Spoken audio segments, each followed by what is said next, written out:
అమ్మ నీకు best friends ఉన్నారా? ఉన్నారు. పేర్లేంటి? శశాంక్, రమేష్, సురేష్. నీ బెస్ట్ ఫ్రెండ్స్ అందరినీ బ్యాచిలర్ పార్టీకి పిలువు.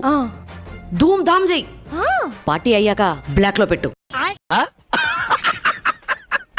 డాడీ, ఆంటీ, మీరు ప్రతి విషయంలో నన్ను చాలా రెస్ట్రిక్ట్ చేస్తున్నారు. పెళ్ళయ్యాక నాకు వరల్డ్ టూర్ వెళ్ళాలని ఉంది, నాకు ఫుల్గా ఎంజాయ్ చేయాలని ఉంది. నువ్వే దేశానికైనా వెళ్ళు, ఏ ఫుడ్ అయినా తిను, ఎంతైనా ఎంజాయ్ చెయ్యి.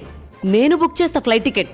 Thanks aunty. కానీ నీ పక్క సీట్లో నా కొడుకు ఒక్కడే ఉండాలి. సరే ఆంటీ. ఈ మధ్య కాలంలో విడాకులు ఊరికేనే అవుతున్నాయి.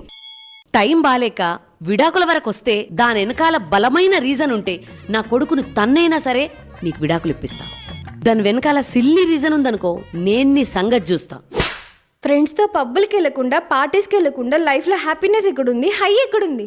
అమ్మా, రేపు నీకు పెళ్ళయ్యాక ఒక బిడ్డ పుట్టి అమ్మా అంట చూడు. 100 పబ్బులకెళ్ళినా 100 పార్టీలకెళ్ళినా